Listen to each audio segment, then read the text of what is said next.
Unicycle News and Stuff, episode 15.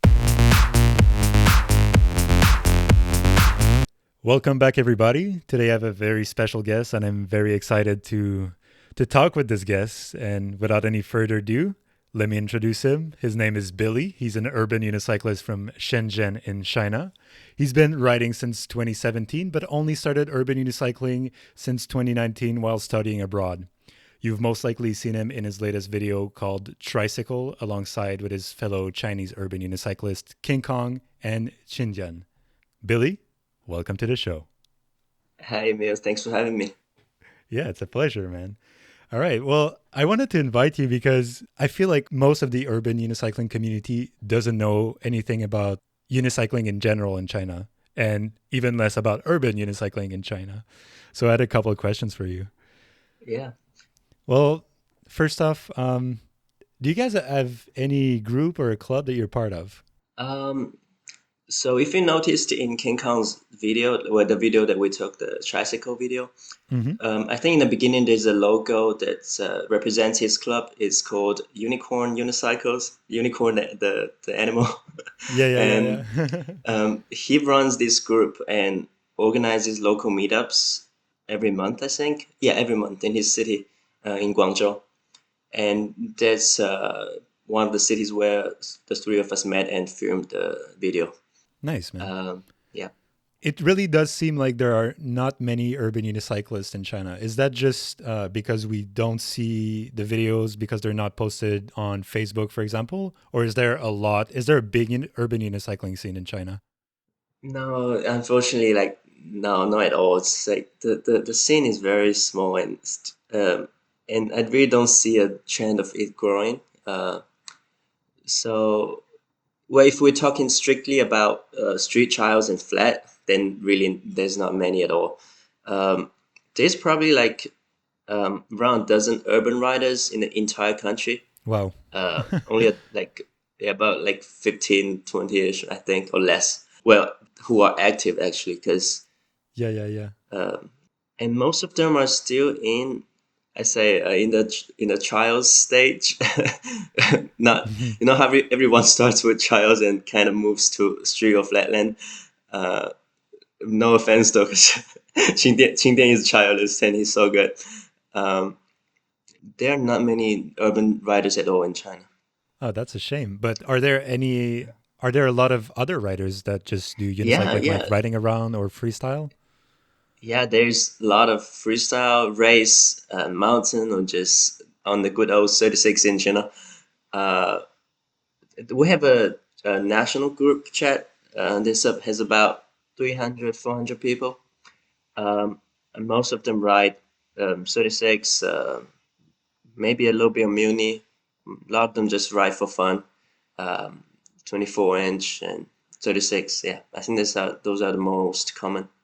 So there is a scene. There's like a unicycle scene in China. Yep, there's a unicycling scene. Yeah. Uh, well, at least from what I can see online, because I think a lot of people also they don't post on social media or don't join a group or don't speak in a group, so we might not know about. Yeah. Uh, So do you think there's a possibility that urban unicycling is going to grow in your area with like what King Kong is doing in a city and organizing group rides and stuff? mm, like for him, well, like I asked them this question too, but we don't think it's likely because Chinese students they really study a lot, and the way their parents view unicycling is probably how people used to see skateboarding. Or Hmm. like say skateboarding, it only slowly became like popular in China during the past say decade or so, and especially after the fact that it was going into the Olympics. So now you can see a lot of skateboarders in China, and um, I mean, but there's still very few skate parks in the cities, and people just aren't in this type of sports per se. There are a lot of basketball players and other ball sports and team sports, but I don't think unicycle will grow in China before skateboard or scooters or BMX does. Okay, so you'd say like unicycling lacks kind of a international recognition as an actual sport and maybe as a actual career path before unicycling could grow to a substantial level in China. Is that what you're saying? Yeah, I think that's a good way to put it. Yeah, and the parents won't encourage kids to do something that's not popular, I think.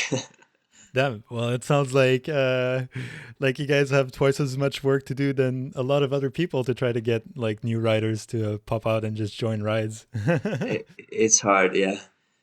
I'm very curious about the whole unicycling scene in China because Unicon 10, which was in 2000, happened in Beijing. Yeah, yeah. But That's cool. every Unicon, there are zero or one competitor from China. Do you have any explanation for this? Is there a reason that I'm not aware, that nobody's aware of? You know, hold up. I actually I actually talked to one of the real early unicorn goers in China. Hmm. Like she went, her name is Alina Liu. I talked to her a few days ago. Guess what? She went to unicorn in 1998. She was a speed competitor. I think she did marathons and 400 races, 400-meter races. According to her, China used to be, quite active in unicorns. Hmm.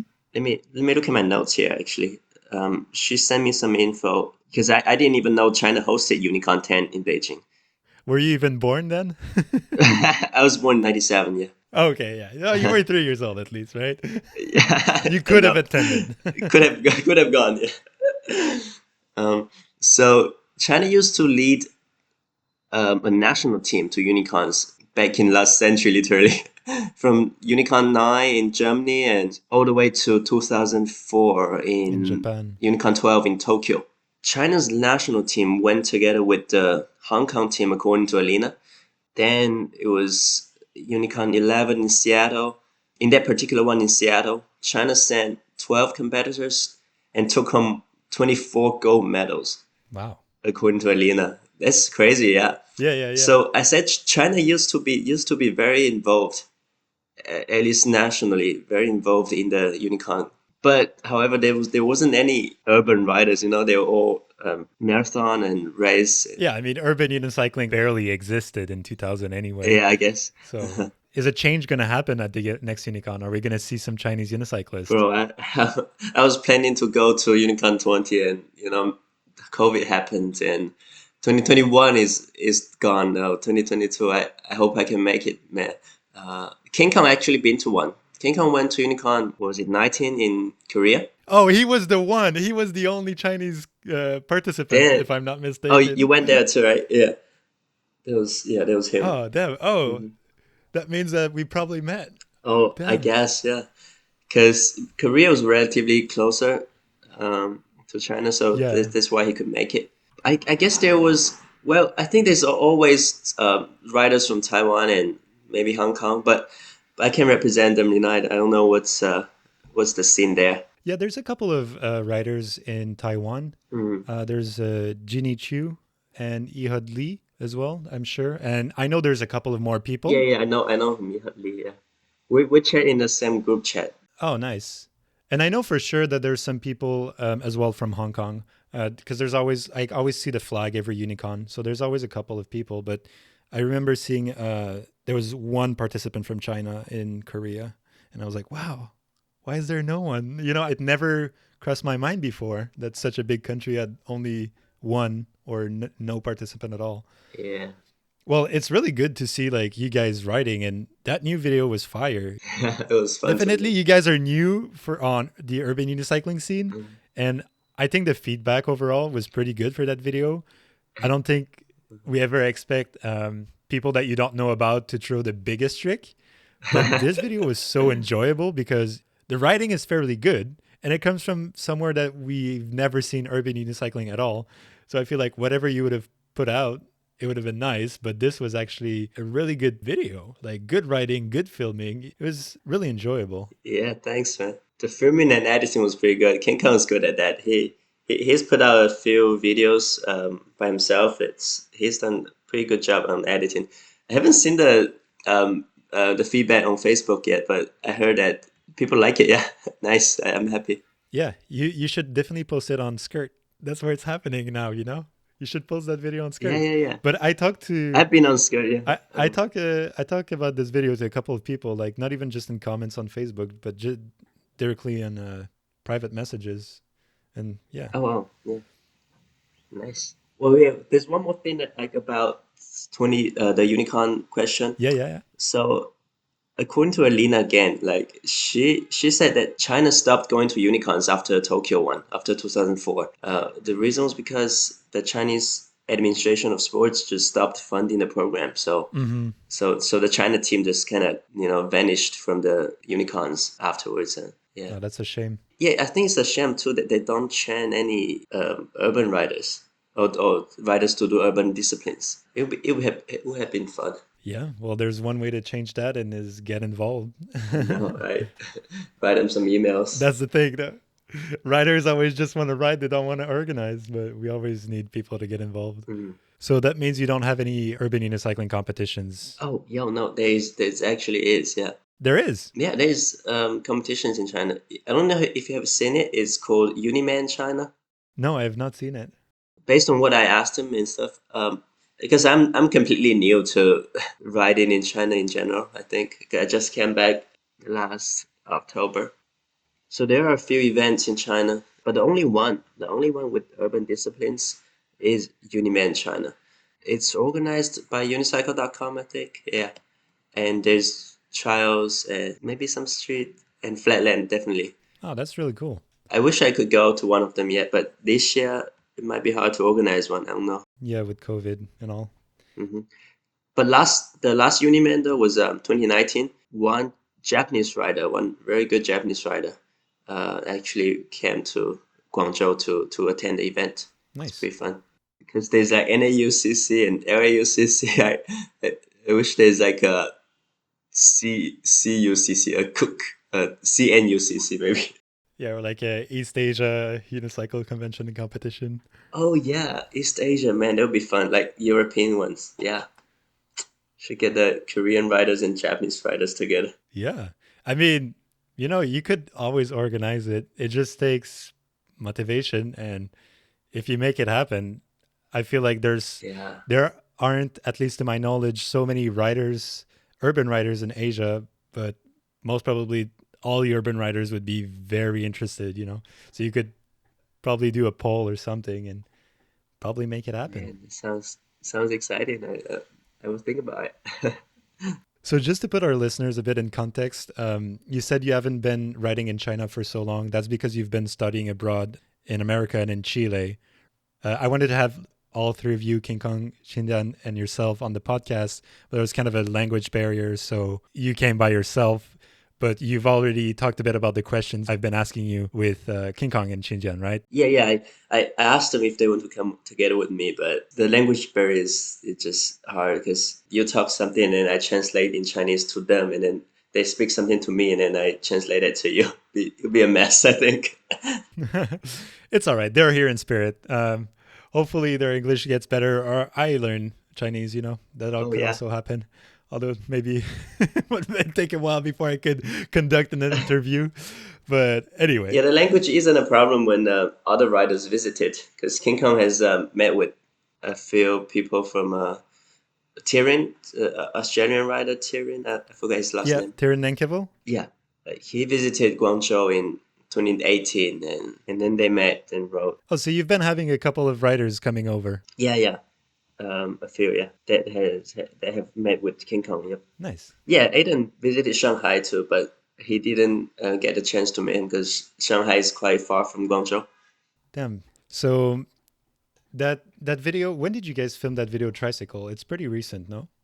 Yeah, there was actually a chance that we got.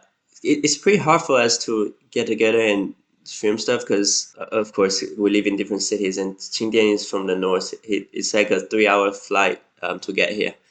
There happened to be a juggling convention in China, and the three of us were invited to attend the convention to have a unicycle show and something. And then there was a great chance for us to meet and film some stuff afterwards. Yeah, that's when we filmed. It was December 12th, that weekend, I think. Yeah. And then yeah, we filmed on the week that followed. We first started in Guangzhou, and then we filmed some in Shenzhen too. When King Kong was on his weekend break, so he came over to Shenzhen, and we filmed another few clips. Nice. And also just for him to travel, Qingdian has never been to Shenzhen. Oh, that's cool. So, do you have any other projects upcoming? Are you guys planning on filming a new video or something? With King Kong and Qingdian, yeah, we definitely want to put out another like a tricycle tour or something. Yeah, that'll be fun. Yeah, hit up everybody's home city. Damn, yeah, yeah. For next one though, we're definitely not gonna do the same cities. I think we might just travel to a different city and do it. That's cool. And I see that King Kong has been making the best of urban unicycling in China as well for the past 2 years. He's Yeah, thanks to him. He's the he organizes everything in China. Especially, I think, like he runs the club and the WeChat group, and he just get the riders together. And he himself, though, he's actually a unicycle coach and instructor, Oh, nice. and he teaches in several schools. Some of his students like got pretty good. And I see a few wheel walks popping up once a while. Nice. Yeah, he's having fun too, I think. Oh, that's cool, man. I feel like that's what you need, especially with the younger kids. Like you teach them, and when they have videos like Tricycle that come out, I feel like that's what's gonna motivate people. Motivate. You want to see people that from your home country that do it as well, right? Oh, exactly. Yeah.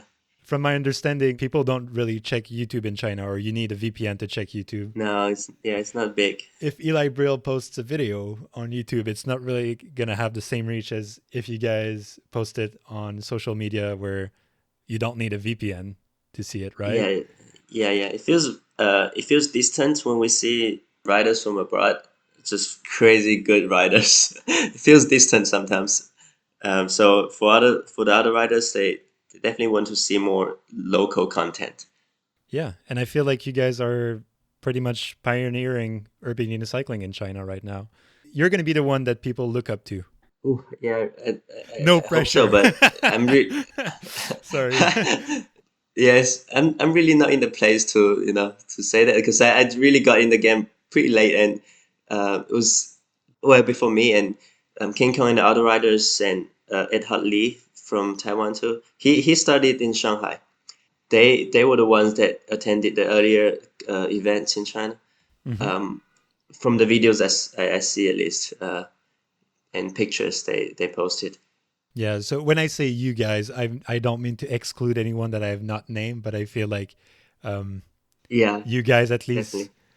the people that are doing urban unicycling right now, are the pioneers, at least in China, Yeah. from my understanding of the conversation we've had so far. Yeah, I try to go to ride with scooter riders or skaters just to show them what's unicycling about. Hopefully they will Yeah. try joining us. And do people laugh at you, or are people I'm interested, so or over how people. does it go? Now people always love say clown circus, just like the stuff we get as unicyclists. And especially kids, man. Kids are they're so obnoxious in China. Like they will shout at your face, say, "Oh, look at there's a clown," or "Look, this circus guy." Yeah, I think it's annoying when you're trying to show people that it's a sport, but I don't think those people say these comments coming from a bad place. They're generally interested and in awe, I think, when they're saying, "Oh, look at this circus thing." It never feels like a negative comment, right? Yeah, it's just funny sometimes, I guess. Yeah, and I guess the more people are going to see people ride in skate parks and whatnot, the more people are going to understand that it's not necessarily only happening in the circus. Yeah, yeah, and I do really want to put out, say, film a few videos, uh, maybe with streets and just to show people locally that, yo, this is a thing. Yeah. Yeah, you need this. You need the motivation. People need other riders to look up to, right? Now, yeah, yeah, riding in China is. I haven't been to say American cities. I mean U.S. cities, but there are a lot more places to ride, like for street. There's so many skate parks that are open to the public. But in China, it's so different.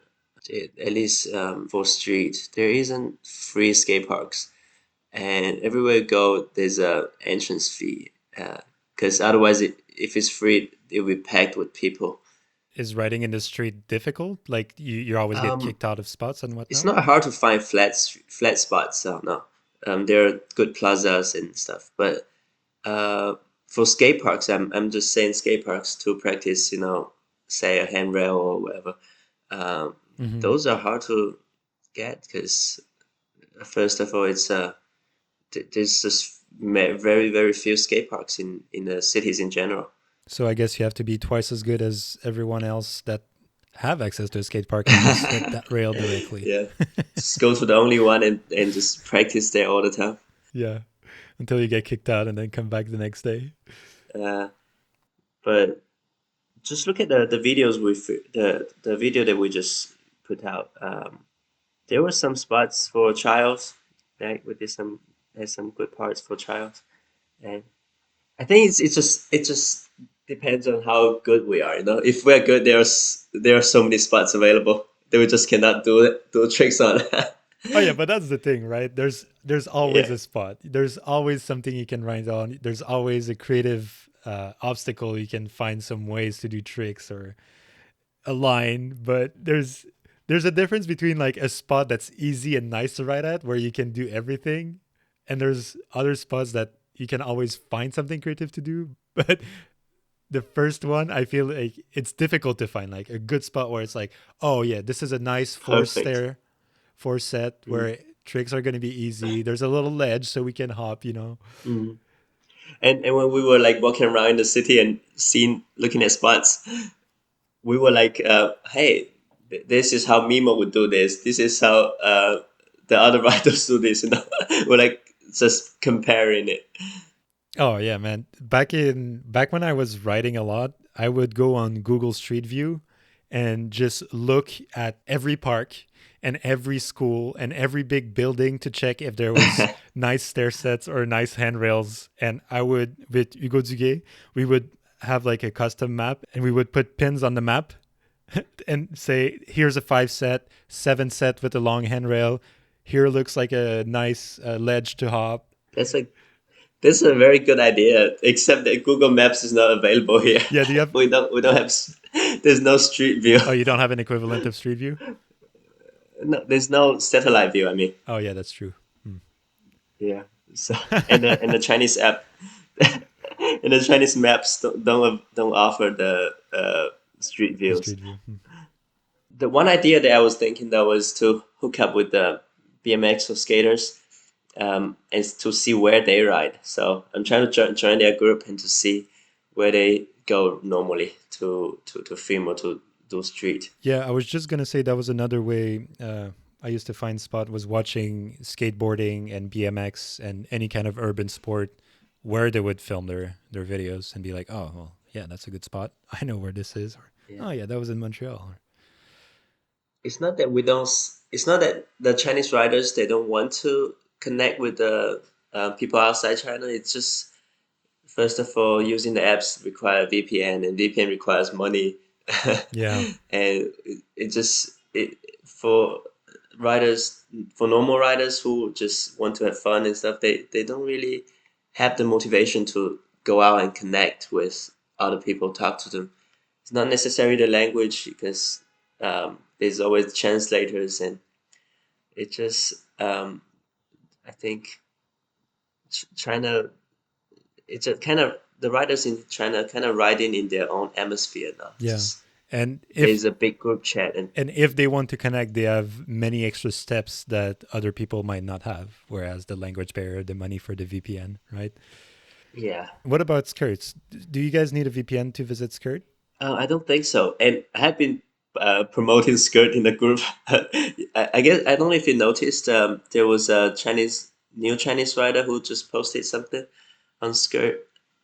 He's Yeah, pretty. I did see this. Yeah, he's pretty A talented. crank flip and a 360 unispin. Yeah, he's so talented. He put out a crank flip after only like 2 months of riding. It was pretty impressive. So So I said, go ahead and post it on Skirt. Post it under Today I Landed, maybe. I don't know. Yeah, he already got 19 likes for his 360 spin with 5 comments and Really? 15 likes on his crank flip. Yeah, and 1 comment. Nice. Yeah, that's good. Yeah. So yeah, I'll encourage them to use Skirt. Definitely. And I hope you'll post you or King Kong or Xinjiang will post Tricycle on there, and we'll see more of your content. Yeah, yeah. I'll write it down. Yeah. Hopefully this unicycle news and stuff episode kind of bridges a bit China with the rest of the urban unicycling community, and we can have other people more interested into the scene that's happening where you guys are, and hopefully we can have some of your guys come over to Skirt so there's more of an exchange. That would be nice. Yeah, that sounds very nice.